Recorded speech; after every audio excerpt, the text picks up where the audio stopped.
नमस्कार. आज आपण एका अशा विषयावर बोलणार आहोत जो आपल्या सगळ्यांशी जोडलेला आहे, आपली स्मरणशक्ती. पण आपण तिला एक देणगी म्हणून नाही, तर एक कौशल्य म्हणून बघणार आहोत. असं कौशल्य ज्याला आपण कोणीही कधीही प्रशिक्षित करू शकतो. चला तर मग या प्रवासाला सुरुवात करूया. असं होतं ना आपल्याबरोबर. एखाद्या महत्वाच्या मीटिंगमध्ये कोणीतरी आपलं नाव सांगतं आणि 2 मिनिटात आपण ते विसरून जातो. किंवा परीक्षेच्या वेळी पेपर समोर येतो आणि सगळं डोकं रिकामं, रात्रभर केलेला अभ्यास जणू हवेतच विरून जातो. मग आपण स्वतःलाच दोष देतो की अरे, माझी मेमरी इतकी वाईट का आहे? तर सगळ्यात आधी एक गोष्ट स्पष्ट करूया. वाईट स्मरणशक्ती ही संकल्पनाच मुळात चुकीची आहे. असं काही नसतंच. असते ती फक्त अप्रशिक्षित स्मरणशक्ती. हा एक मोठा गैरसमज आहे की काही लोकांची स्मरणशक्ती जन्मताच चांगली असते. तसं अजिबात नाहीये. ही कल्पना मला खूप आवडते. आपली स्मरणशक्ती म्हणजे आपल्या शरीरातल्या स्नायूंसारखीच आहे. जर आपण व्यायामच केला नाही तर स्नायू कमकुवत होणारच. याचा अर्थ ते स्नायू वाईट आहेत असं नाही, त्यांना फक्त व्यायामाची, सरावाची गरज आहे. म्हणजेच काय, तर आपल्या प्रत्येकात एक मेंटल ॲथलीट दडलेला आहे. जरा आठवून बघा, पूर्वीच्या काळी लोकांना कितीतरी फोन नंबर पाठ असायचे, नाही का?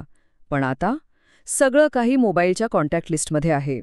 त्यामुळे आपल्या मेमरी नावाच्या स्नायूला आपण पूर्णपणे आराम दिला आहे आणि न वापरल्यामुळे तो कमकुवत झाला आहे. ओके, तर कुठलीही टेक्निक शिकण्याआधी आपलं डोकं, आपली मेमरी नक्की काम कशी करते हे समजून घेऊया. आणि यासाठी फक्त 2 सोपे गोल्डन रूल्स आहेत. पहिला नियम आहे असोसिएशन, म्हणजे जोडणी. बघा, आपला मेंदू आहे ना, तो एकट्या दुकट्या गोष्टी लक्षात ठेवतच नाही. तो सगळं काही एकमेकांशी जोडून ठेवतो. अगदी एखाद्या कोळ्याच्या जाळ्यासारखं.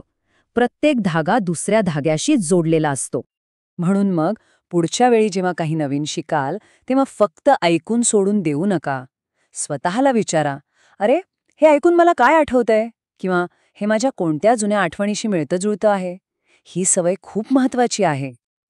आणि दुसरा गोल्डन रूल आहे व्हिज्युअलायझेशन, म्हणजे डोळ्यासमोर चित्र उभं करणं. एक गोष्ट लक्षात घ्या, आपला मेंदू हा शब्दांसाठी नाही तर चित्रांसाठी बनलेला आहे. हजारो वर्ष आपण चित्रांच्या भाषेतच विचार करत आलोय. त्यामुळे कोणतीही गोष्ट लक्षात ठेवायची असेल तर तिचं चित्र बनवा. पण थांबा, हे चित्र साधं सुंदर नकोय. नाही, ते जितकं अजब, जितकं विचित्र, जितकं हास्यास्पद असेल तितकं ते पक्क लक्षात राहील.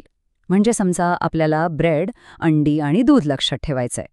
तर कल्पना करा, ब्रेडचा एक भला मोठा तुकडा चक्क अंड्यांसोबत जगलिंग करतोय आणि मग धडाकन दुधाच्या स्विमिंग पूलमध्ये उडी मारतोय. आता सांगा, हे चित्र विसरता तरी येईल का? अजिबात नाही. चला तर मग आता ह्या दोन्ही गोल्डन रूल्सना एकत्र वापरून एक भन्नाट टेक्निक शिकूया. याला म्हणतात लिंक मेथड. खास करून याद्या लक्षात ठेवण्यासाठी ही एकदम जबरदस्त पद्धत आहे. तर करायचे काय आहे? समजा खरेदीची यादी आहे.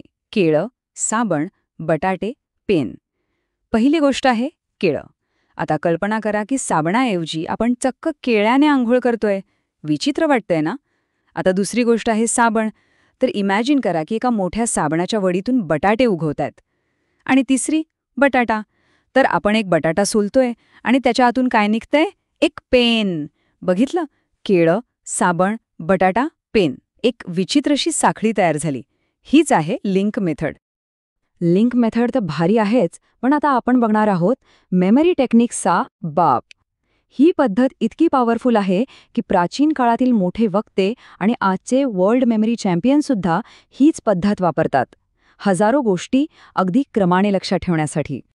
याला म्हणतात लोकी मेथड किंवा सोप्या भाषेत मेमरी पॅलेस, म्हणजे स्मृती महाल. यामागचं लॉजिक एकदम सोपं आहे. आपला मेंदू जागा लक्षात ठेवण्यात एक्सपर्ट असतो. आपल्याला घरचा रस्ता, शाळेचा रस्ता सगळं लक्षात राहतं. ही पद्धत आपल्या याच सुपर पॉवरचा वापर करते. आणि हो, हे फक्त खरेदीच्या यादीपुरतं मर्यादित नाही. भाषणं, नवीन भाषा, अवघड अभ्यास काही लक्षात ठेवता येतं. आणि यासाठी कुठल्या खऱ्याखुऱ्या राजवाड्याची गरज नाही. आपलंच घर आपला पहिला मेमरी पॅलेस असू शकतो. फक्त एक ठरवलेला रस्ता मनात तयार करायचा. समजा घराचा मुख्य दरवाजा हे झालं पहिलं ठिकाण, मग हॉलमधला सोफा दुसरं ठिकाण आणि मग समोरचा टीव्ही तिसरं ठिकाण. बस. आता काय करायचं? तीच आपली खरेदीची यादी घ्यायची आणि ह्या जागांवर ठेवायची. म्हणजे घराच्या मुख्य दरवाजाला हजारो केळी लटकलेली आहेत अशी कल्पना करा.